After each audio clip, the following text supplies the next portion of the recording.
깊이 있는 시선으로 오늘을 바라보는 뉴스퍼레이드 문을 엽니다. 오늘의 주요 뉴스 보시겠습니다. 유엔 안보리가 가자 지군의 즉각 휴전과 인질 석방 등을 요구하는 결의안을 채택했습니다. 이스라엘은 하마스가 인질을 석방하지 않을 거라면서 강력 반발했습니다. 네, 국민의힘 한동훈 비대위원장이 오늘 대구를 방문해 취임 이후 처음으로 박근혜 전 대통령을 예방합니다. 이후 부산과 울산, 경남을 찾아 지원 유세에도 나설 계획인데 막판 보수층 표심 결집에 총력을 다하는 모양새입니다. 총선 일정을 이유로 재판에 불출석해서 재판부로부터 강제 구인 경고까지 받았던 민주당 이재명 대표가 오늘 대장동 재판에 출석할 예정입니다. 이 대표는 법정 출석에 앞서서 서대문구를 찾아서 출근길 유세에 나섭니다. 한덕수 국무총리가 오늘 의료계 관계자들을 만나 의료개혁에 대해 논의할 예정입니다. 미복귀 전공의 면허 정지 처분이 유예됐지만 의대 교수들은 집단 사직서를 내 향후 의정 협의가 어떻게 될지 조금 더 지켜봐야 할 것이라는 관측입니다. 저희는 잠시 뒤에 돌아옵니다.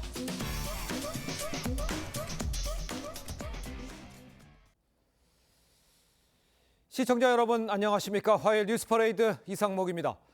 유엔 안보리가 이스라엘과 하마스가 교전 중인 이 가자 지군의 즉각 휴전과 인질 석방 등을 요구하는 결의안을 채택했습니다. 15개 이사국 가운데 미국만 기권하고 나머지 모두 찬성했습니다. 이스라엘은 하마스가 인질을 석방하지 않을 거라면서 강력히 반발했습니다. 첫 소식 서영일 기자입니다. 지난해 10월 팔레스타인 가자 지구에서 전쟁이 시작된 지 5개월여 만에 유엔 안보리가 즉각 휴전을 요구하는 결의안을 채택했습니다.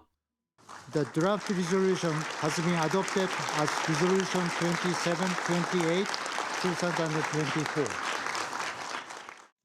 이번 결의안은 한국을 포함한 선출직 비상임이사국 10개국이 공동 제안했는데 비상임이사국 공동 발의 결의안이 채택된 건 처음입니다.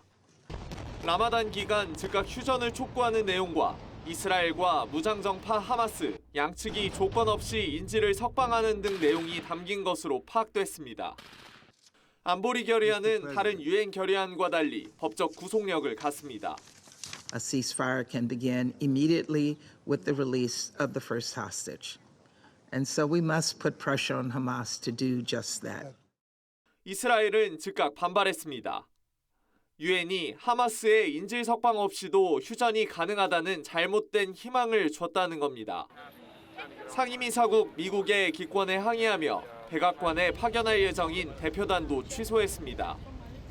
반면 하마스는 안보리 결정에 감사하다며 이스라엘 인질과 팔레스타인 수감자를 즉각 교환할 의향이 있다고 밝혔습니다. TV조선 서영일입니다. 네, 국민의힘 한동훈 비대위원장이 오늘 대구를 방문해 박근혜 전 대통령을 예방합니다. 위원장 취임 이후 처음인데 한 위원장은 예방 이후 부산, 경남 지역을 돌면서 지지 호소에 나설 예정입니다. 보수층 결집에 총력을 기울이는 모습입니다. 신유만 기자의 보도입니다. 한동훈 비대위원장이 대구 달성군의 박근혜 전 대통령 사저를 방문하는 시각은 오전 11시. 이 자리엔 총선에서 대구 달성갑 후보로 출마하는 박 전 대통령 측근 유영하 변호사도 함께합니다. 한 위원장이 지난해 12월 취임 이후 박 전 대통령을 만나는 건 처음입니다. 저는 이명박 전 대통령님도 찾아가 뵐 계획입니다. 정치인으로서 전직 대통령을 찾아가 뵙는 것은 이상한 일이 아니죠. 앞서 대구 중남구에 공천됐던 도태우 변호사가 과거 5.18 북한 개입설을 주장한 게 드러나 공천이 취소되자 전통 보수층에서 반발 움직임이 포착됐습니다. 이에 따라 한 위원장이 박 전 대통령 예방으로 집토끼 단속에 나선 것 아니냐는 관측이 나옵니다. 한 위원장은 또 부산, 울산, 경남을 찾아 거리를 돌며 지지를 호소할 계획입니다. 민생대책으로 저출생 지원책을 내놓은 한 위원장은 1인당 25만 원씩 민생지원금을 주자는 민주당 이재명 대표 제안을 비판했습니다. 물가로 인한 고통을 해소하기 위해서 오히려 물가를 상승시킨다? 그건 책임 있는 정치가 내놓을 수 있는 대책이라고 볼 수 없습니다. 이 대표가 정부 여당의 대중국 강경 일변도 외교가 문제라고 지적한 것에 대해서도 이 대표가 취하는 중국 일변도의 굴종 태도가 문제라고 날을 세웠습니다. TV조선 신유만입니다. 네, 최근 총선 일정을 이유로 재판에 나오지 않았던 이재명 대표가 오늘 대장동 재판에 출석할 예정입니다. 재판부는 이번에도 불출석하면 강제 구인할 수 있다고 경고까지 한 상황인데 법정 출석에 앞서 이 대표는 격전지인 한강벨트 서울 서대문구를 찾아 출근길 유세에 나설 계획입니다. 전정원 기자의 보도입니다. 이재명 대표가 오늘 오전 대장동 백현동 의혹 재판에 출석합니다. 12일 민주당 선대위 출범식 참석을 이유로 재판에 지각 출석한 지 2주 만입니다. 재판 늦게 나온 이유 뭡니까? 재판 일정이나 총선 일정 어떻게 조율하실 겁니까? 이 대표는 19일 대장동 재판에는 무단 불출석했고 사흘 뒤 선거법 위반 재판에도 총선 일정을 이유로 나오지 않았습니다. 이 대표가 잇따라 재판에 불출석하자 법원은 피고인 선거 일정까지 고려해줄 순 없다며 강제 소환도 검토하겠다고 경고한 바 있습니다. 어제 주요 격전지 낙동강 벨트를 찾은 이 대표는 오늘 아침엔 한강벨트 서대문구를 방문합니다. 과반수를 반드시 해야 독자적으로 강력하게 신속하게 개혁 입법하고 이 대표는 대장동 변호사로 알려진 김동아 서대문갑 후보와 출근길 유세에 나선 뒤 법원으로 향할 계획입니다. 이 대표는 29일 한 차례 더 대장동 재판에 출석해야 합니다. TV조선 전정원입니다. 네, 고민정 더불어민주당 의원에 대한 살해 예고글이 온라인 채팅방에 올라와 경찰이 수사에 나섰습니다. 어제 오전 9시쯤 한 온라인 게임 채팅방에 서울 광진구에 출마한 민주당 고민정 의원을 살해하겠다는 글이 올라왔다는 신고가 접수돼 경찰이 즉각 수사에 착수했습니다. 경찰은 고 의원 선거사무소 주변에 경찰관을 배치하는 등 안전 조치를 취하고 글 작성자를 추적하고 있습니다. 네, 총선이 15일 앞으로 다가오면서 여야의 이 본격적인 표심 잡기 경쟁이 시작이 됐습니다. 여야 선대위가 어떻게 막바지 선거 준비를 하고 있는지 알아보는 시간을 저희가 마련을 했습니다. 오늘은 국민의힘 원희룡 공동선대위원장 연결해서 이 여당 상황을 먼저 알아보도록 하겠습니다. 자, 위원장님 나와 계시죠? 네, 안녕하세요. 네, 안녕하십니까. 자, 먼저 총선이 이제 보름 앞으로 다가왔습니다. 국민의힘 선대위에서 현재 판세를 어떻게 읽고 있는지 먼저 말씀해 주시죠. 솔직히 어렵다고 보고 있고요. 네. 남은 기간 최선을 다해서 우리 국민들에게 국민의힘을 지지해 줄 것을 호소해서 선택을 받도록 하겠습니다. 예. 당내에서 수도권 위기론 우려하는 목소리도 나오고 있는데 수도권 지역 상황은 선대위원장으로서 어떻게 평가를 하고 계십니까? 네, 특히 수도권에서 어려움들이 많이 있습니다. 이번 선거는 이제 임기가 3년이나 남은 우리 현 정부가 여러 가지 국정 과제들을 헤쳐나가기 위해서 져서는 안 되는 선거이거든요. 네. 그렇기 때문에 겸손하고도 아주 간절하게 국민들의 지지를 호소를 하겠습니다. 예. 그 용산 리스크라고 하죠. 뭐 황상무 수석 사태도 뭐 했었고 또 남아 있는 게 이종섭 대사 귀국과 관련해서 어떻게 진행될지 여기서도 이제 관심이 있는데 내용이 수습 국면에 접어들었다 이렇게 평가를 하시는지 아직 뇌관은 남아 있다라고 보시는지 연해 주시죠. 예, 이게 우선 그 뭐 뜨거운 쟁점이 되었던 그리고 국민들의 걱정을 아주 분출시켰던 그러한 국면은 넘었다고 보고 있는데요. 네네. 근데 막상 그 이종섭 대사 같은 경우에는 그렇게 빗발치는 야당의 공세도 있고 해서 네. 아무튼 좌진기구를 했는데 뭐 공수처에서는 소환하지도 않고 하는 좀 황당한 상황이 벌어지고 있어서요. 참 그렇죠. 이상하게 생각합니다. 예. 네, 알겠습니다. 자, 일단 뭐 아까 뭐 어려운 상황에 최선을 다하겠다는 말씀으로 저희가 읽혀지는데 최근 여론조사에서 국민의힘 지지율 전주보다 하락세를 보였습니다. 여론의 흐름은 어떻게 분석하고 계신지요? 예, 중간에 그 공천이 끝나고 나서 네. 또 그 야당 내에서도 많은 그 뭐 조국 그 당이라든지 이런 변수들이 있었지 않습니까? 네. 예, 그러다 보니까 그 전체 선거판, 그러니까 국민들이 과연 이번 선거에 의미를 어디다 두고 할지에 대해서 출렁이는 과정이 있었습니다만은 이제 국정에 대해서 힘을 실어줘야 된다라는 그런 국민들의 이 차분한 관망하는 여론들도 올라올 거기 때문에 예. 가면 갈수록 팽팽한 접전으로 간다고 보고 있습니다. 예. 팽팽한 접전으로 간다라고 얘기를 하셨는데 오늘 그 한동훈 위원장이 박근혜 전 대통령을 예방하는 거로 되어 있지 않습니까? 조금 어떻게 보수층 결집을 위한 모멘텀을 만들 수 있다 이렇게 평가를 하시는지요? 선거 승리를 위해서는 보수층뿐만 아니라 우리 중도층 나아가서는 정치에 대해서 정말 양쪽 모두에서 실망한 층들까지도 미래를 향한 새로운 기대와 지지를 불어낼 수 있어야 되거든요. 네. 선대위원장으로서는 전방위로 다 움직여야 되는 거기 때문에 뭐 특정 계층만 결집한다 이렇게 보시는 건 적절치 않다고 봅니다. 알겠습니다. 그 야당에서요 최근 그 범야권 200석으로는 다시 고개를 들고 있잖아요. 이것은 제대로 된 평가인지 또 원 위원장께서는 어떻게 이 상황에 대해서는 어떻게 평가를 하신지를 듣고 싶습니다. 과거의 선거를 보면요, 우리 네. 국민들은 매우 준엄하고 매우 예민합니다. 그렇기 때문에 과연 어디가 오만한지 그리고 어디가 국민들을 선동하고 무책임한지 이런 것들을 아주 꿰뚫어보고 있기 때문에 네. 고개 드는 쪽은 패망한다고 봅니다. 예. 그 지금 이제 선거가 이제 15일 이제 점점 선거에 가까워오고 있지 않습니까? 그런데 이제 양쪽이 서로 공격하는 이런 상황보다는 글쎄 뭔가 몸에 와닿는 국민들이 원하는 이런 정책을 좀 제시해줘야 된다 이런 지적이 있는데 거기에 대한 뭐 대안 같은 게 좀 마련돼 있습니까? 우선 국민들이 그 세계적인 고금리 고물가 상황에서 특히 직장인들, 근로자들 그리고 아이들을 키우고 가족들을 부양하는 이런 우리 그 국민들이 매우 어려움을 많이 겪고 있는 게 맞습니다. 그래서 이런 부분들에 대해서 민생의 어려움을 살펴야 되는 건 당연한 거고요. 대신 방법론이 문제겠죠. 그렇죠. 그래서 민주당 이재명 대표 같은 경우에는 자기 돈도 아니고 결국 돈은 국민들이 세금으로 내는 건데 그걸 가지고 무조건 현금으로 공중에다 뿌리겠다 이렇게 하면서 표를 훔쳐가려는 이런 무책임한 방법으로 접근하고 있고요. 예. 정부 여당은 보다 책임 있게 소득 공제라든지 아니면 정확하게 그 어려움에 처한 그 국민들에게 그 맞춤형의 정책을 낼 수 있는 그런 면에서 현실성과 책임성을 다하는 그런 정책으로 방법론상의 차별점을 두어야 된다고 생각합니다. 알겠습니다.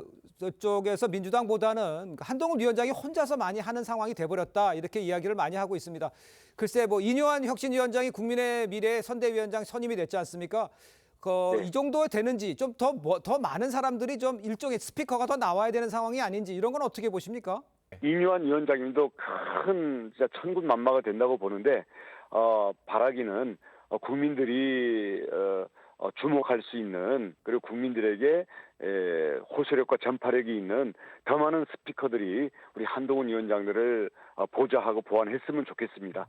자 마지막으로 그 전체적인 판세는 조금 더 노력해야 된다 이런 상황이라고 인식을 하신 것 같은데 여당의 반등 전략 어떤 게 있을 수 있는지 남은 기간 어떤 게 나올 수 있을까요?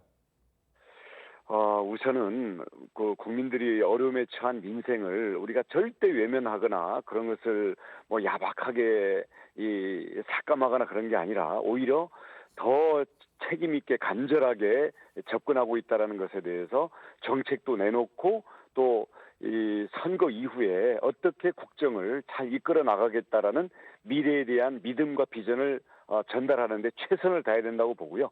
그다음에 선거가 막바지이기 때문에 뭐 개별 그 후보들이나 당 관계자들의 어떤 실수나 국민들을 정말 고개를 돌리게 만드는 그런 정치의 부정적인 그런 것들이 최소화돼야 되겠죠. 알겠습니다. 정직과 책임을 강조해 주셨습니다. 바쁜 가운데 시간 내주셔서 감사하고요. 오늘 말씀 여기까지 듣겠습니다. 고맙습니다. 네, 감사합니다. 네, 국민의힘 원희룡 공동선대위원장과 함께 이야기 나눠봤고요. 내일은 민주당 김부겸 상임 공동선대위원장과 함께 야당 상황도 짚어보도록 하겠습니다.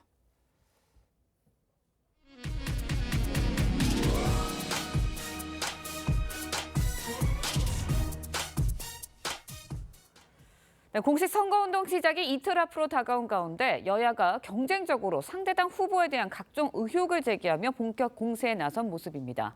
국민의힘은 민주당 후보들의 부동산 투기 의혹을 잇따라 제기했고 민주당은 재산이 100억 원가량 급증하고 성범죄자를 변호했다며 국민의힘 후보들을 집중 공략했습니다. 서영일 기자의 보도입니다.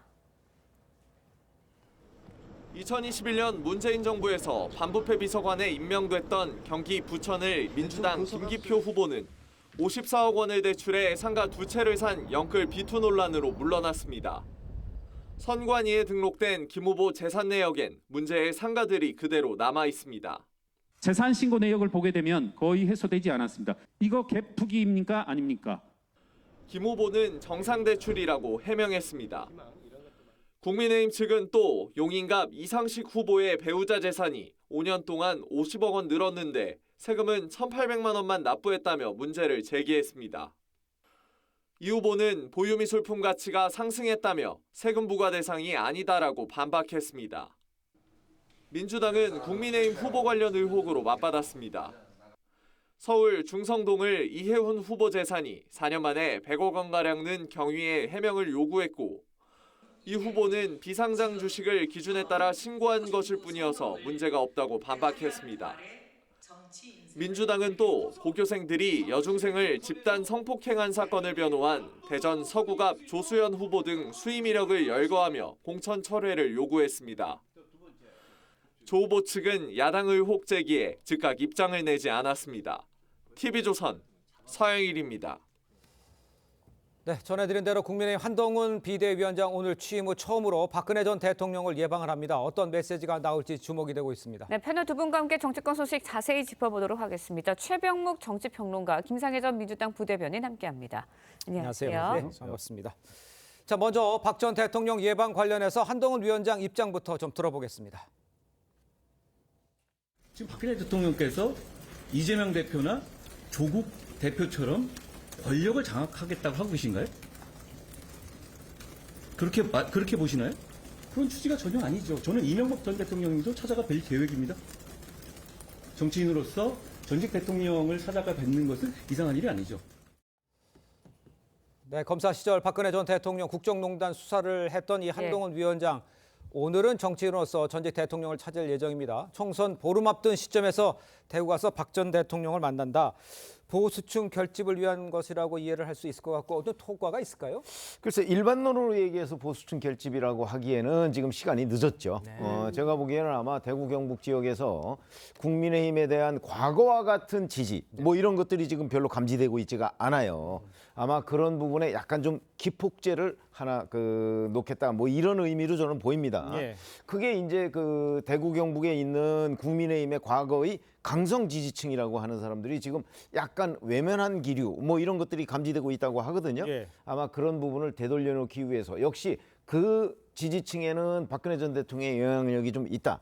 이렇게 판단하고 있는 것 아닌가 싶습니다. 네, 오늘 만나면서 박근혜 전 대통령이 어떤 메시지를 낼지도 관심이 쏠리고 있는데 어떻게 예상하세요? 글쎄요, 그 지역에서는 어쨌든 박근혜 대통령이 후견인이라고 볼 수 있는 후보가 무소속으로 출마하고 있잖아요. 이런 부분에 대해서 좀 약간 뭐 본인은 뭐 정치에 직접 관여하지 않는다 뭐 이런 식의 메시지로 뭐 좀 선을 그어주는 메시지. 그다음에 뭐 정권 안정이 굉장히 중요하다라는 그 이야기로서 한동훈 비대위원장이나 여권에 좀 힘을 실어주는 메시지 이런 덕담 위주의 그리고 한동훈 비대위원장이 된 이후에 좀 잘한 부분들에 대한 이야기 이런 덕담 위주로 좀 이루어지지 않을까 저는 이렇게 예상합니다. 알겠습니다. 한동훈 위원장 오후에는 낙동강 벨트를 찾을 예정입니다. 어제 이제 이재명 대표가 정권 심판호를 외친 곳이죠. 한 위원장 그 낙동강 벨트 이 포심 공략은 어떤 식으로 이루어질 수 있을까요? 그 한동훈 위원장이 그동안에 주장하던 바는 이른바 야당 심판론 뭐 이런 거였죠. 그렇죠. 이제 운동권 그 심판론에서 약간 야당 심판 쪽으로 바뀌었는데 그 야당 심판이라는 건 결국 야당과 여당의 차이 뭐 이런 점을 저는 유권자들한테 부각시킬 것으로 봅니다. 야당과 여당의 차이의 가장 큰 특징은 역시 여당의 집행력이죠. 그러니까 이재명 대표는 가서 뭐 약속을 쏟아낼 수는 있지만 집권당은 그 약속을 쏟아내고 실제 예산권을 가지고 있는 거 아닙니까?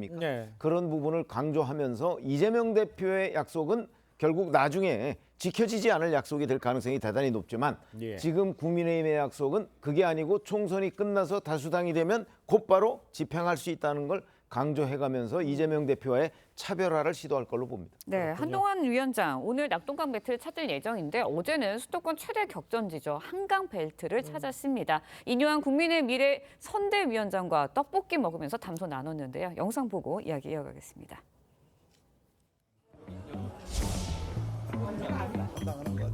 이제 제가 아는 점. 떡볶이 좋아하세요? 저는 아주 좋아하고 마누라의 최고 메뉴. 그러니까 최애 그렇게 우리 마누라가 좋아해. 우리 딴 얘기는 안 하고 이걸 좋아하는지에 대해서만 참아요.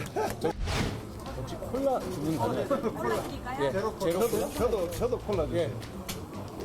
아, 저도 콜라. 예. 그럼 우리 올 콜라네. 예. 콜라로 원데이 교섭단체 하나 만들겠어요. 네, 뭐 떡볶이도 먹고 콜라도 먹고 좀 화기애애한 분위기 만든 것 같은데 일단 의정 갈등 해결책을 논의했다고 합니다. 네. 의정 갈등을 인요한 위원장이 뭐 교수들 한동훈 위원장이 앞서서 의대 교수들 만나기도 했는데 갈등 해결에 물꼬를 트는데 좀 도움이 될까요? 어떻게 보세요? 지금 보면. 항상 갈등을 해소하는 데 있어서 주요한 것은 디테일에 있을 수 있습니다. 예. 그리고 그 갈등을 증폭시키는 것도 디테일이죠. 네네. 그래서 악마는 디테일이 있다고 우리는 얘기를 하는데요. 아무래도 그 의료계 현장에서 오래 있었고 그 분야가 전문 분야니까 그게 그 분야가 돌아가는 그 디테일한 메커니즘에 대한 이해가 좀 많을 거예요. 네. 그러면 그런 사람들은 의외로 문제 해법에 대해서 신의 한 수를 어떨 때는 제시할 수도 있습니다. 그런 측면에서 도움이 될 수도 있겠다 이런 생각이 드는 한편 지금은 너무나 벼랑 끝 대치가 이어지고 있고 자존심 싸움이자 또 강경파의 목소리가 너무 지배하고 있기 때문에 그런 것들이 또 효과를 발휘할 수 없을 수도 있습니다. 그러나 어쨌든 간에 다른 분야에 있는 사람보다는 디테일이라는 측면에서 또 다른 의견을 낼 수 있지 않을까 이런 생각도 듭니다. 네. 예. 그 편집장님께 이렇게 여쭤볼게요. 홍익표 원내대표도 언급을 했고 이게 큰 시나리오에서 움직이는 것이다. 나중에는 막 해결될 것이다. 이렇게 시나리오론을 제기하는 것은 이건 어떻게 이해를 하면 좋겠습니까? 아니 그건 야당에서 저는 뭐 문제 제기를 할 법합니다. 예.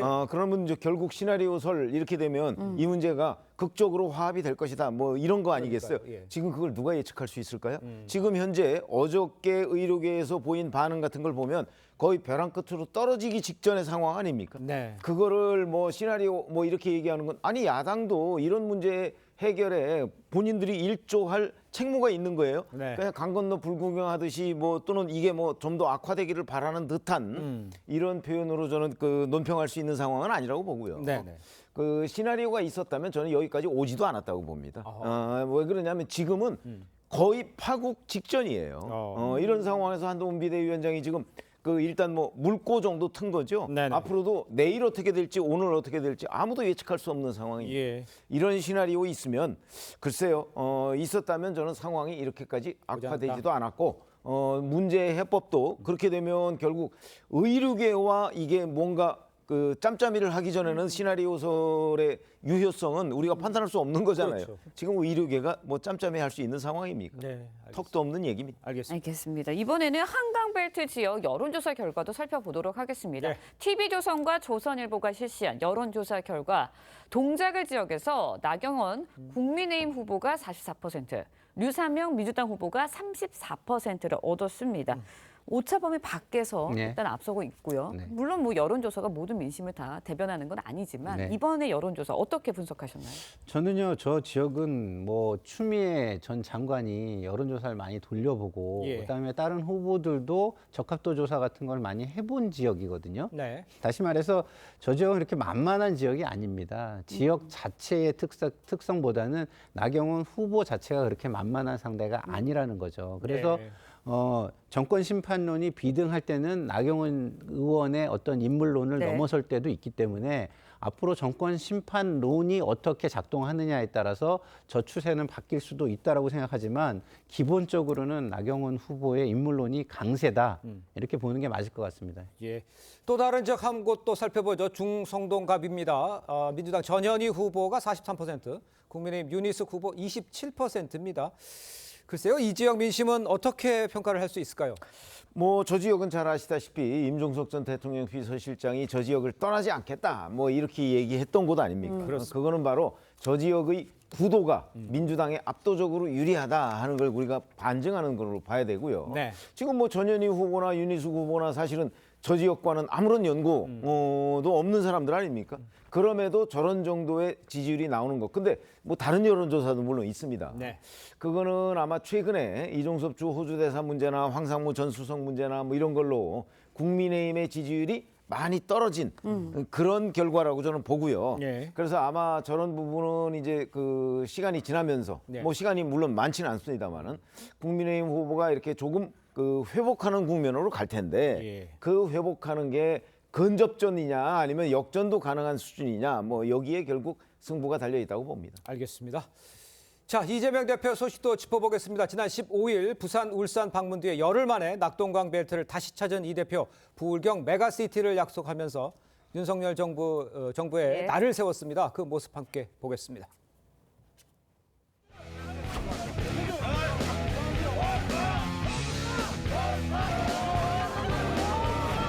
확실히 입이 있을 것 같습니다.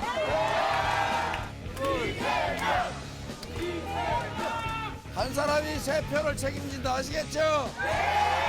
잘 부탁드립니다.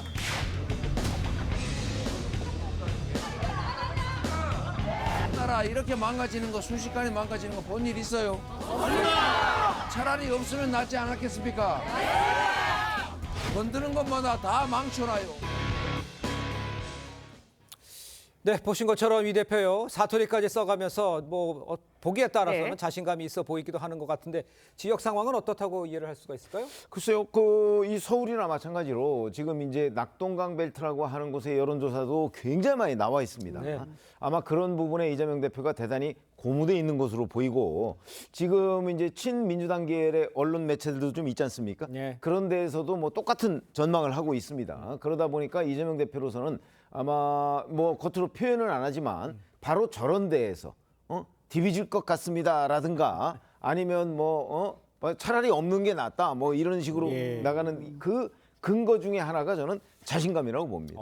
그리고 제가 보기에는 뭐 일정한 정도 그 자신감의 근거도 있습니다. 그렇기 때문에 자 지금부터 이제 이재명 대표의 저 자신감이 그야말로 그 이제 유권자들로부터 어떤 평가를 받을 것이냐.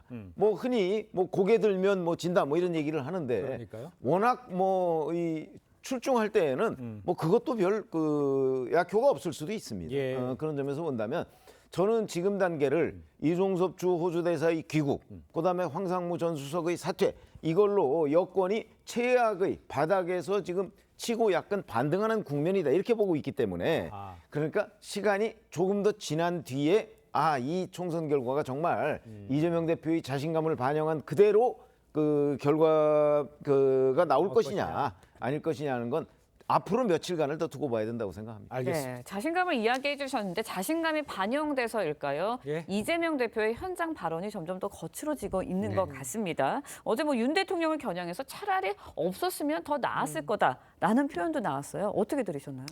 그러니까 이게 감정이 많이 섞인 이야기는요. 그러니까. 감정만 느껴지지 그 논리나 목소리가 들리지 않아요. 네. 그렇기 때문에 제가 볼 때는 중도층은 사실은 환호할 이유가 전혀 없는 계층 아니겠습니까? 네. 그러면은 좀 더 차분한 목소리로 중도층을 파고들어야 더 확장이 되는 겁니다.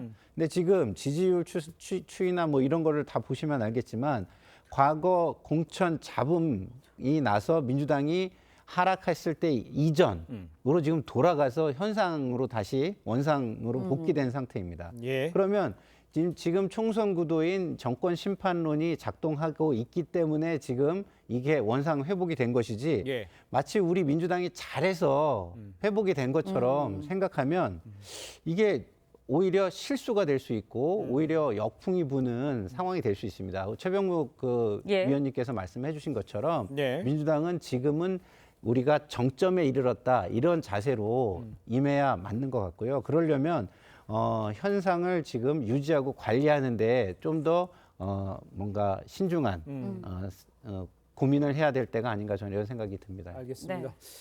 자, 이런 가운데 이것도 한번 좀 살펴봐야 될 것 같아요. 이 대표가 오늘요 대장동 백현동 의혹 재판에 피고인으로 출석을 합니다. 2주 전에 지각 출석했죠. 지난주에 불출석했습니다. 대장동 사건 재판부가 이제 강제 소환을 검토하겠다 이렇게 경고까지 한 상황입니다. 이 대장동 재판에 출석해야 하는 상황, 선거의 가장 중요한 순간에 출석해야 하는 상황, 이건 어떤 영향을 미칠까요? 많은 고민을 했을 겁니다. 이재명 대표가. 자, 오늘 출석 안 하면 강제 소환을 검토하겠다고 하니까 그렇게 되면 이제 다음 재판이 29일이거든요. 며칠 뒤에요. 네. 그럼 그때는 강제 소환 그 구인장을 발부할 거 아니겠습니까? 네. 자, 그러면 이 구인장을 발부했을 때 본인이 끌려가는 모습을 보여주는 게 선거에 유리할까? 아니면 지금 그냥 한 번쯤 나가고 29일 재판에 또 안 나가면 또 강제 소환 얘기 또 나오고 그렇게 되다 보면 4월 10일까지 그냥 시간을 흘러가는 거거든요. 그래서 어차피 본인 생각은 4월 10일까지 재판에 나가는 걸 최소화하겠다는 생각이잖아요. 네. 뭐 저는 거의 달성됐다고 봅니다. 그런 점에서 오늘 나가는 거는 그냥 얼굴 비춰주는 정도고 실질적으로는 뭐 그 재판에 4월 10일까지는 될 수 있으면 재판을 안 하겠다는 그 기조는 저는 유지하고 있다고 봅니다. 그렇군요. 네, 알겠습니다. 네. 공식 선거운동 이제 이틀 앞으로 다가왔습니다. 28일부터 공식 선거운동이 시작되는데 갭투기 의혹으로 이영선 후보 공천 취소됐었죠. 그런데 이제 국민의힘에서 민주당 몇몇 의원들에 대해서 부동산 투기 의혹 또다시 제기를 했습니다. 네. 경기 부천을의 김기표 후보, 충남 천안갑의 문진석 후보 등 거론을 했는데 김 후보는 이제 정상적인 대출이었다라는 입장이고요. 문 후보는 투기 목적 아니었다라고 해명을 하긴 했습니다. 어떻게 보세요? 우리가 못하는 국민을 위한 후보 검증을 상대당이 해주고 있는 거잖아요. 저는 이거 굉장히 좋은 거라고 생각합니다. 국민을 위해서. 그러면 기존 정당들은 어떤 자세를 취해야 되느냐? 잘 설명하고 해명하는 태도를 일단은 가져야 됩니다. 내용도 확실하게 입증이 될 만한 내용을 가져와야 되겠지만 일단 태도가 굉장히 중요하다는 생각이 들고요. 어쨌든 지금 저렇게 만약에 갭 투자, 투기 뭐 이런 걸 통해서 자신의 재산을 축적해온 인생의 역사를 가졌다면 진보 정당의 당 정체성 그리고 그 당이 추구하는 정치와 정책의 방향성과는 안 맞는다는 것은 확실해 보입니다. 그러니까 지금 이제 토론이 이렇게 문제 제기를 했고요. 이렇게 답변을 했어요. 뭐 이렇게 얘기를 하는 게 중요한지는 모르겠습니다만 중요한 건 좀 김기표 후보 같은 경우에는 과거에도 근무를 하다가 문제가 발생하니까 청와대에서 나온 거잖아요. 석 달 만에 나온 거잖아요. 석 달 만에 사실상 경질됐죠. 그러니까 그 문제 제기를 하는 것에 대해서 이 정도 대답, 정상적 대출이었다. 이 정도 대답이 이게 맞는 거냐? 이건 어떻게 보십니까? 아니 그 당시에도 정상적 대출이었다고 본인이 해명을 했어요. 근데 이제 그 문제뿐만 아니고 당시에는 그 경기도 광주시에 뭐 투기 의혹도 있었습니다. 또 하나. 근데 이번에 중앙선관위 등록 재산을 봤더니 광주시에 투기 의혹이 불거졌던 그 임야, 맹지 그 부분은 이제 정리가 됐더라고요. 그러면 이제 갭 투기 의혹은 여전히 남는 거예요. 근데 본인이 방송에 나와서 해명하는 걸 보니까 이 해명이 뭔가 명쾌하지가 않아요. 그런 점을 보면 아직도 2021년 6월에 그 문재인 청와대에서 사실상 경질될 때와 지금 근본적인 차이가 없다. 그런데 그때는 해임됐고 지금은 민주당에 의해서 정식 후보로 지금 공천을 받은 겁니다.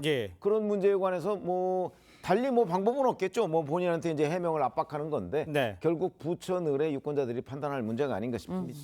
알겠습니다. 자, 그런 이런 상황이 되니까 이제 민주당도 여당 이 특정 후보에 대한 의혹을 제기를 했습니다. 동작갑의 장진영 후보에 대해서는 땅 투기 의혹, 또 서울 중성동을 기혜훈 후보에 대해서는 재산 증식 의혹을 제기를 했어요.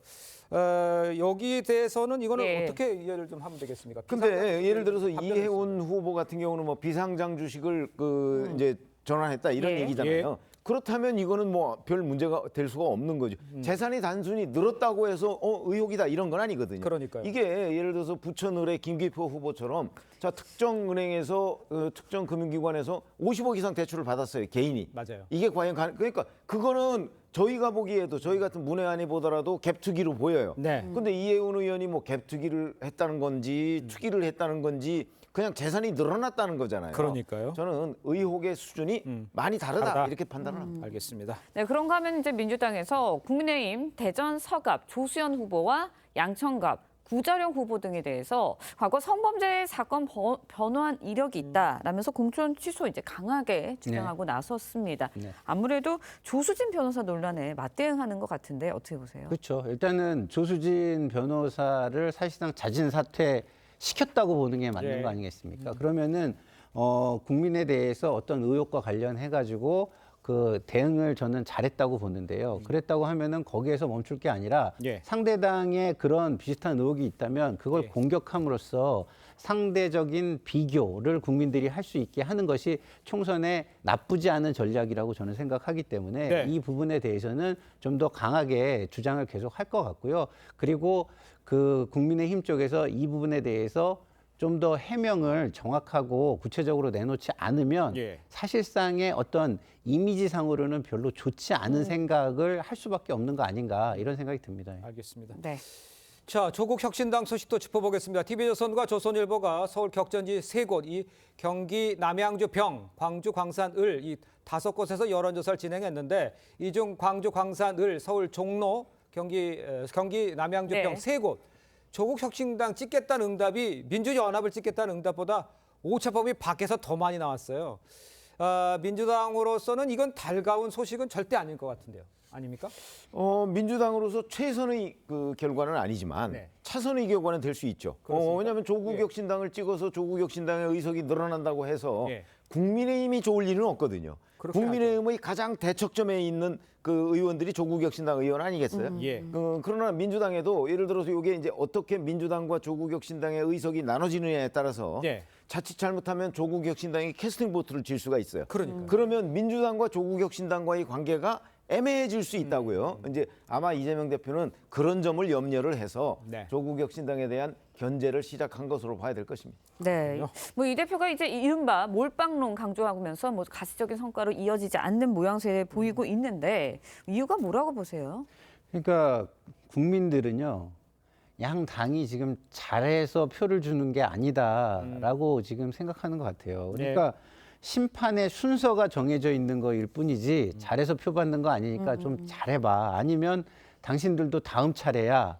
뭐 이거를 저는 얘기하고 있다고 보는데 사실 조국 혁신당이 저는 역사에 굉장히 나쁜 사례고 네. 탄생해서는 안 됐을 정당이라고 보거든요. 예. 근데 거대 양당이 잘하고 있으면 이런 정당이 우리 역사에 탄생할 수 있겠습니까? 그래서 저는 두 거대 양당이 좀 반성하고 예. 이 못하기 경쟁이 아니라 그리고 거악을 더 큰 거악을 제거하는 차악 선택의 선거가 아니라 최선을 선택하는 선거로 바꿔줄 수 있는 그런 정치 행위와 정책 활동 이걸 좀 했으면 좋겠다 이런 바람을 가져봅니다. 네, 총선이 이제 보름 앞으로 다가왔습니다. 예. 가까우면서 유권자들의 시선을 잡기 위한 후보들의 경쟁도 본격적으로 치열해지는 모습인데요.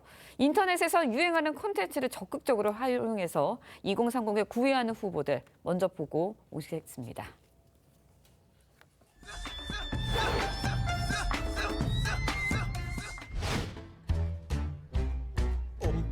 Lumpa, dumpa-dee-doo. I've got a tragic tale for you. A pimp, that's a pimp. That's a pimp, pimp. No, that's a pimp name. That's a pimp name. Slick back. 네, 이색적인 변신에 나선 후보들도 있는데요. 네. 공약을 소개하기 위해서 래퍼로 변신을 하고 최신 인기곡을 패러디한 후보도 있습니다. 누군지 영상으로 만나보시죠.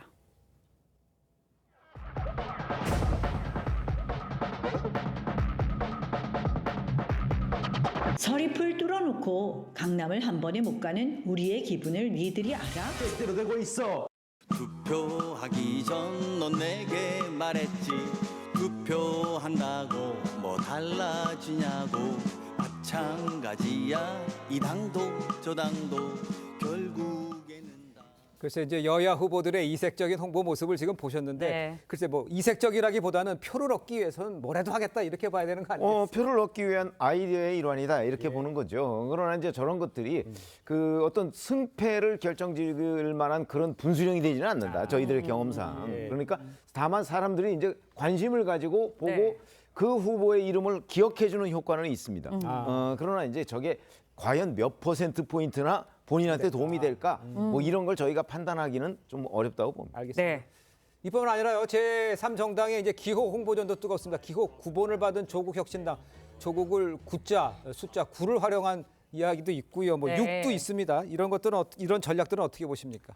그러니까 어떤 홍보를 할 때 두 가지가 중요하잖아요. 결국 같은 얘기긴 한데 이게 피칭이 돼야 되고 그러니까 제대로 던져줘야 된다는 거예요. 그리고 캐칭해야 됩니다. 그러니까 그래서 눈길을 사로잡거나 마음을 사로잡아야 되는데 그런 측면에서는 굉장히 간단하고 직관적이면서 그 당을 대표하기 때문에 저런 아이디어들이 많이 나오는 정당이 뭐 활발한 정당이라는 건 부인할 수 없겠죠.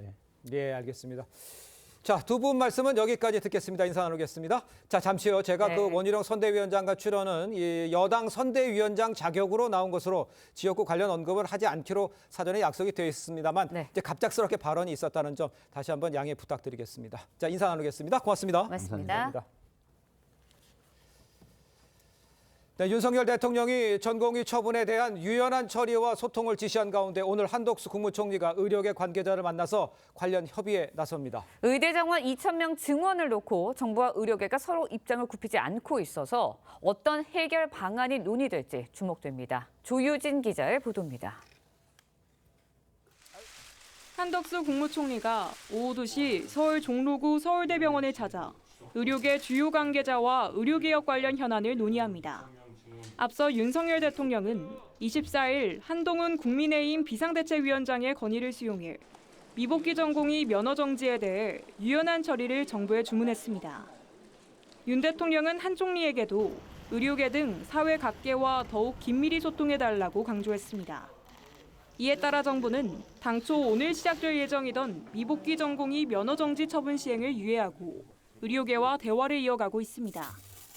정부의 이런 움직임에도 의대 교수들은 예정대로 집단사직서 제출을 강행했습니다. 집단사직 첫날인 어제 전국에서 1,000명 안팎의 의대 교수가 사직 행렬에 동참한 것으로 파악됐습니다. 전공의 단체는 아직 정부의 대화 움직임에 공식 입장을 내지 않고 있고 전국 의대생 대표들은 의대 증원과 필수 의료 정책 전면 백지화를 주장해왔습니다. 대한의사협회는 오늘 차기 회장을 선출하는데 결선 후보 모두 강경파여서 의료계와 정부 갈등이 어떻게 봉합될지는 더 지켜봐야 할 전망입니다. TV조선 조유진입니다. 네, 어제 오전에 경기도 화성의 한 오피스텔에서 20대 남성이 자신과 함께 사는 20대 여성에게 흉기를 휘둘러 숨지게 하는 사건이 발생했습니다. 이 남성은 오피스텔에 찾아온 숨진 여성의 어머니에게도 흉기를 휘둘렀는데요. 범행의 이유가 무엇인지 구자현 기자가 취재했습니다. 오피스텔 1층 현관문을 열고 밖으로 나온 한 남성. 맨발로 어디론가 걸어갑니다. 이 남성이 찾아간 곳은 경비실이었습니다. 이 사람이 문 뚫은 데 들어와서 열어주고 여기서 112 신고한 것밖에 없어요.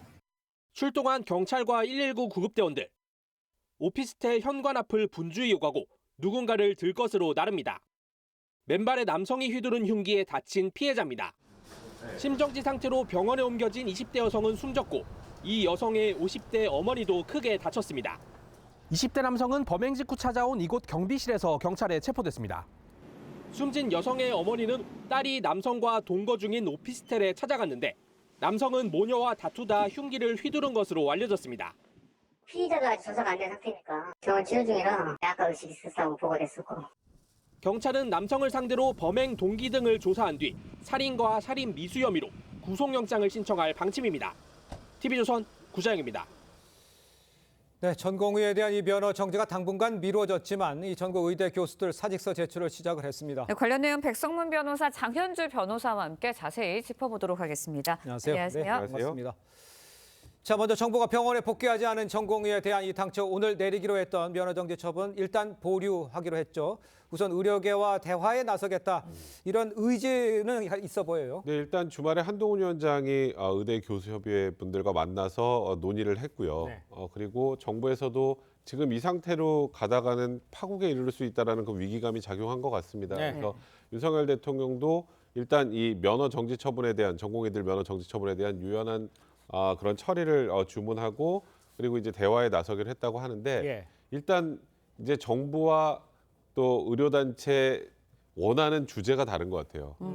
정부는 일단 이 면허 정지 처분에 대해서는 대화에 나서는 상대방한테 불이익을 줘가면서 대화에 나서면은 상대방과 대화가 이어질 수가 없잖아요. 그렇죠. 그러니까 대화 유지를 위한 면허 정지 처분 잠정 유예인 반면에 지금 일단은 의료계에서는 그거보단 의대 정원에 관련된 이슈를 논의를 해야 되는데 지금 전공의 면허 정지 처분에 대한 그런 유해만으로는 이게 해결이 안 된다는 상황이어서 대화에 나서기는 했습니다만 그 대화가 효율성이 있고 해결책을 마련할 수 있는 대화가 될지는 좀 지켜봐야 할 것 같습니다. 그렇군요. 네, 효율적인 대화 얘기해 주셨는데 정부가 이제 대화에 나섰지만 의대 교수들 예정대로 어제 사직서 제출했고요. 근무 시간 축소에 들어갔습니다. 일단 의료계 입장에서는 2,000명 증원 재검토 해야 한다는 입장을 굽히지 않는 것 같아요. 그렇죠. 일단 어제였죠. 25일 교수들이 집단 사표를 낸 의대는 무려 19곳이었습니다. 사실 전국의 의대가 40곳이기 때문에요. 거의 절반에 육박하는 그런 이제 규모의 의대 교수들이 예고한 사직 그 일자에 일괄적으로 사표를 제출을 시작했다라고 봐야 될 것 같은데요. 그런데 문제는 앞으로 이 숫자가 더 늘어날 수도 있다라는 가능성이 나오고 있기 때문에 큰 우려가 지금 되고 있습니다. 그런데 일단 전의교협의 김창수 회장은요. 의대 정원 백지화가 곧 영명이라고 생각하진 않는다라는 언급을 했습니다. 그러니까 과학적인 사실이나 어떤 정확한 추계 이런 부분들을 반영한 결과가 나온다라고 한다면 수긍할 수 있지 않겠냐라고 하는 얘기들 나오긴 했습니다. 알겠습니다. 자, 그런데 법조계에서는요. 전공의 사직대와 달리 교수들의 사직서는 정부가 막기 어려울 거다 이런 관측도 나옵니다. 왜 그런 겁니까? 일단 교수들은 정년이 보장돼 있고 그리고 언제든지 본인의 의사에 따라 사직을 할 수 있기 때문에 그렇게 되면 이제 소위 말해서 이 고용계약의 해지를 위해서는 저 사직하겠습니다 하고 사직서를 제출하면 한 달이 지나면 효력이 발생을 합니다. 그러니까 전공의하고는 좀 다른 상황이어서 일단 그 한 달 동안에는 일단은 진료유지 명령을 내릴 수 있습니다만 사직서의 효력이 발생한 이후에는 과연 그게 가능하겠느냐. 근데 일각에서는 또 의료법에 이제 뭔가 보건의료 정책을 필요하거나 국민보건에 중대한 위해가 발생할 우려가 있으면 그러니까 긴급한 필요가 있는 경우에는 예외적으로 가능할 수 있다는 얘기가 나오지만 사실 저도 해석이 어렵습니다. 왜냐하면 처음 가보는 길이거든요. 그래서 이게 사실 의대 교수들이 사직을 하고 사직서 효력이 발생하기 시작하면 지금 이 사태는 걷잡을 수 없다라고 보는 것이 일반적인 견해이기 때문에 사실 굉장히 이 부분은 좀 해석의 여지도 많지만 이제 한 달 안에 어떻게든 해결을 해야 된다는 또 하나의 굉장히 중요한 그 잣대가 되기도 하는 것 같습니다. 그렇군요. 일단 의대 증원에 가장 영향을 받는 사람들은 사실 전공의와 의대생들이거든요. 결국은 정부와의 대화에 전공의들과 의대생들이 참여를 해야 되는데 어떻게 이끌 수 있을까요? 그렇죠. 일단 제일 문제가 되는 게 의료인 등과 협상을 할 때 일원화된 단체가 아직은 없다는 겁니다. 이제 의사단체들이 의협도 있고요. 그리고 의대 교수들의 협회도 있고 의대 학생들의 협회 이렇게 별도로 나눠져 있기 때문인데요. 그렇기 때문에 지금 최근에 사직서를 냈던 전공의 류오카다 씨 같은 경우는 입장문을 내고 전의교육과 대화를 한다는 것 자체가 노조가 사직을 했는데 사측의 대표와 만나는 것과 같다라고 지금 비판을 했습니다. 그러니까 전공의가 전의교협에 중재를 요청하거나 권한을 위임한 적이 없다라는 사실을 지금 강경하게 입장을 낸 건데요. 뿐만 아니라 이제 의대 학생들로 이루어진 의대협도 휴학계를 수리하지 않는 학교에 대해서는 행정소송까지 불사하겠다라는 강경한 입장을 내고 있거든요. 그렇기 때문에 말씀 주신 것처럼 전공의와 의대 학생들도 어떻게 협상 테이블로 이끌어낼 수 있을지에 대한 정부의 고민 필요해 보입니다. 한도수 국무총리 오늘 의료계와 대화에 나설 예정입니다. 아까도 언급해줬습니다만 의사가 여러 군데로 있어서 의견이 어디라고 얘기해야 될지 잘 모르겠잖아요. 이거 어떻게 어떤 얘기가 오갈까요? 사실 전체를 대표하는 곳이 어디인지조차 좀 애매한 상황이긴 합니다만 큰 틀에서 이제 의료계와 대화에 나선다고 하면 어떤 주제로 어떤 내용을 대화할지가 굉장히 중요할 텐데 제가 말씀드렸던 것처럼 일단 정부의 입장은 면허정지 처분에 대해서 어떻게 할 것인가. 그러니까 잠정적 유예할 것인가 아니면 면허정지 처분에 3개월을 줄여줄 것인가 아니면 대상을 주동적으로 한정할 것인가 이거에 대해서 논의를 하려고 하는 것 같은데 이제 소위 말하는 의료계는 그거는 두 번째 문제고 그거는 이제 당연하게 당연한 것이고 결국 중요한 거는 정원을 어떻게 할 것인가의 문제인데 이걸 이제 정부에서 들고 나오지 않으면 과연 그 대화의 그 여지, 그러니까 그런 여지가 있을 것인지에 대해서는 사실 많은 분들이 좀 의구심을 가질 수밖에 없기 때문에 정부에서도 고민이 깊어질 수밖에 없는 그런 상황인 것 같습니다. 알겠습니다. 자, 오늘 말씀 여기까지 듣겠습니다. 고맙습니다. 고맙습니다. 감사합니다.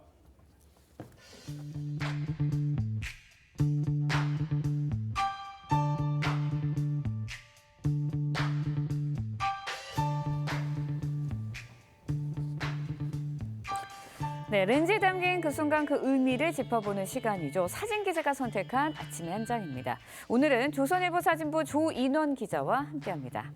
안녕하세요. 오늘 아침에 볼 사진 어떤 건가요? 네, 한낮의 봄 기운이 완연 요즘 서해안 공원에는 이렇게 푸른 새싹이 돋고 있습니다. 지난주까지 아침 저녁으로 찬바람이 불었다가 낮에는 또 따뜻했는데요. 어느새 봄이 오고 있었습니다. 그 모습을 사진으로 함께 보겠습니다. 며칠 전 서울 양천구의 한 공원에는 지난 겨울에 땅에 떨어진 낙엽을 뚫고서 초록의 새싹들이 돋고 있었습니다. 요즘 봄비가 자주 내리는데요. 땅에 묻힌 씨앗들이 새싹을 틔우려면 봄비가 꼭 필요합니다. 서울 청계천에서는 겨울에 바닥에 쌓인 이끼를 청소하는 작업도 있었습니다. 나태주 시인은 3월이라는 시에서 추위와 가난한 마음을 이기고 넓은 마음이 돌아오는구나라고 했습니다. 네, 그런데 올해 꽃샘추위가 더 춥게 느껴지는 건 왜 그런 건가요? 네, 기상청은 지난 겨울이 역대 가장 많은 눈비가 내리고 기온은 두 번째로 따뜻했던 겨울이라고 했습니다. 그래서 꽃샘추위로 기온이 갑자기 떨어지면 더 춥게 느껴지는 것이라고 했습니다. 네, 꽃샘추위가 물러가면 완연한 봄 날씨가 되겠죠. 지금까지 아침의 한장이었습니다. 오늘 아침 전국에서 비가 내리고 있습니다. 강원 산간과 경북 북동 산간에는 대설특보가 발효 중인 가운데 앞으로 강원 산간에 최대 15cm의 눈이 더 내려 쌓이겠습니다. 오늘 오전까지는 비가 이어지겠고 서쪽 지방부터 비가 그치기 시작해 밤에는 대부분 잦아들겠습니다. 앞으로 예상되는 강수량은 강원 영동과 경남에 많게는 30mm, 대구 경북에 5에서 20, 그 밖에 전국에서는 5에서 10mm의 비가 예상됩니다. 오늘 바람도 강하게 불고 있습니다. 특히 영남 해안과 제주로는 강풍주의보가 발효됐습니다. 오늘 한낮 기온 어제와 비슷하거나 조금 낮겠는데요. 서울이 13도, 대구 12도 예상됩니다. 목요일에는 또다시 강원 영동을 제외한 전국에 비가 내리겠습니다. 날씨였습니다. 네, 이상으로 화요일 뉴스 퍼레이드 마칩니다. 네, 저희는 내일 아침 7시 30분에 다시 찾아뵙겠습니다. 시청해주신 여러분 고맙습니다.